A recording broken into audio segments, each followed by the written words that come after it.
काँग्रेसचे रवींद्र धंगेकर उद्या शिंदेंच्या शिवसेनेत जाण्याचा अधिकृत निर्णय घोषित करू शकतात।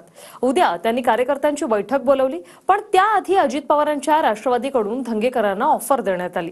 पाहूया।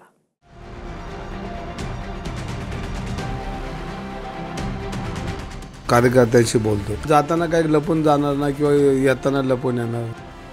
काँग्रेसचे माजी आमदार आणि पुण्यातील डॅशिंग नेते अशी ओळख असलेले रवींद्र धंगेकर शिंदेंच्या शिवसेनेमध्ये जाणार हे जवळपास निश्चित आहे। पण त्याआधी अजित पवारांच्या राष्ट्रवादीने देखील धंगेकरांना ऑफर दिली आहे। अजित पवारांच्या राष्ट्रवादी काँग्रेसच्या नेत्या रुपाली ठोंबरे यांनी राष्ट्रवादी काँग्रेसचा विचार करावा असं म्हणत निमंत्रणच दिलंय।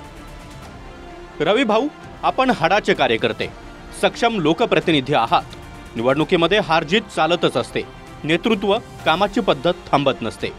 भाऊ, तुझ्यासोबत काम केलं आहेच। काही दिवस बातमी येत आहे दुसऱ्या पक्षात प्रवेश करणार, कार्यकर्त्यांची मीटिंग घेणार आहात, कुठे प्रवेश करायचा या संदर्भात चर्चा विचार विनिमय करणार आहात। रवी भाऊ, अजितदादांचे आणि तुझे संबंध नेहमीच चांगले आहेत, ते तू अनुभवलं आहे। तुझ्यासारखा काम करणारा, सक्षम, सर्वांना एकत्रित घेऊन काम करणारा हाडाचा कार्यकर्ता, लोकप्रतिनिधी नक्की राष्ट्रवादी काँग्रेस पार्टीचा विचार करावा अशी कार्यकर्ता बहीण म्हणून विनंती असेल।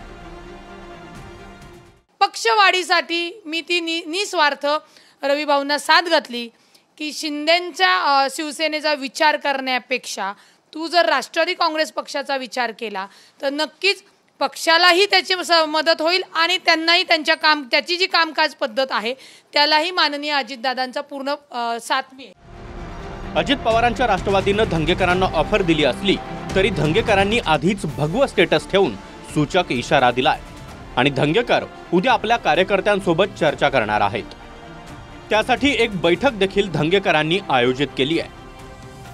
रवींद्र धंगेकर जी काँग्रेसचे नेते आहेत, मागच्या काळात लगातार 3 निवडणुका ते लढले आहेत आणि या पक्षांतराच्या संदर्भात, त्यांच्या चर्चेसंदर्भात त्यांनी सांगितलं की मी व्यक्तिगत कामानिमित्त शिंदेंना भेटायला गेलो होतो। इथं पण त्यांनी स्टेटसवर भगवा जो लावलाय तो भगवा ही महाराष्ट्र धर्माची ओळख आहे आणि भगवा जो आहे हा भारताचा एक निशाण आहे, त्यात गैर काही नाही। रवींद्र धंगेकरांनी भगवा मफलर आणि भगवी टोपी घालून स्टेटस ठेवलाय असं मी बघितलं।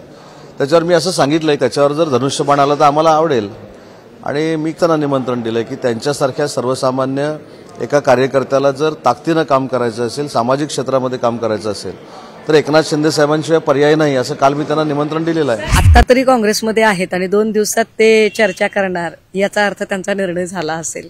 कारण जेव्हा जेव्हा ही नेते मंडळी म्हणतात ना कार्यकर्त्यांशी चर्चा करेन, तेव्हा कार्यकर्त्यांना ते फक्त सांगायला उरलेलं असतं असं मला वाटते। कारण कार्यकर्त्यांचा विचार कोण करतोय हो इथे? कार्यकर्ते बिचारे सतरंजा उचलण्यामध्ये व्यस्त। नेते कधी पॅचअप करतात, कधी ब्रेकअप करतात, कधी भांडतात, कधी एकत्र बसतात, कळतो कुणाला? काँग्रेसचे नवनिर्वाचित प्रदेशाध्यक्ष हर्षवर्धन सपकाळ यांनी पुण्यामध्ये संघटनात्मक बदल केले, ज्यामध्ये पुण्यातील 7 विधानसभा मतदारसंघाच्या निरीक्षकांची नेमणूक झाली। त्यामध्ये रवींद्र धंगेकरांना स्थान नाही, त्यामुळे धंगेकर नाराज आहेत आणि हीच बाब शिंदेंच्या शिवसेनेनं हेरली आहे। काँग्रेस पक्षामध्ये काम केलं, काँग्रेस पक्ष प्रचंड चांगला आहे आणि काँग्रेसचा मतदार आहे। आता शेवटी राजकारणात 19-20 होतं, त्याला काय नाईलाज, पण कार्यकर्त्यांशी बोलतो आणि सगळ्यांशी बोलतो। आणि मी जाताना काय असं एकतर माझ्या डोक्यात अजून काय नाहीये, पण जाताना काही लपून जाणार नाही किंवा येताना लपून येणार नाही।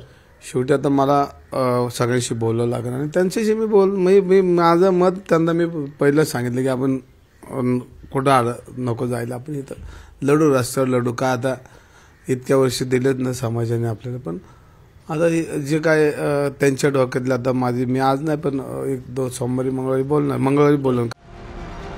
2.5 वर्षांपूर्वी कसब्याच्या पोटनिवडणुकीत धंगेकरांनी भाजपचा गड हिसकावून घेत काँग्रेसला पुण्यामध्ये जिवंत केलं।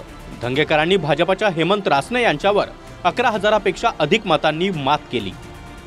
मात्र नुकत्याच झालेल्या विधानसभा निवडणुकीत धंगेकरांचा पराभव झाला। आता शिवसेनेचा भगवा हाती घेऊन धंगेकरांची पुढची वाट असेल असं दिसतंय। अधिकृत घोषणा मात्र उद्या होईल। पुण्याहून अजिंक्य धायगुडेसह ब्युरो रिपोर्ट, TV9 मराठी।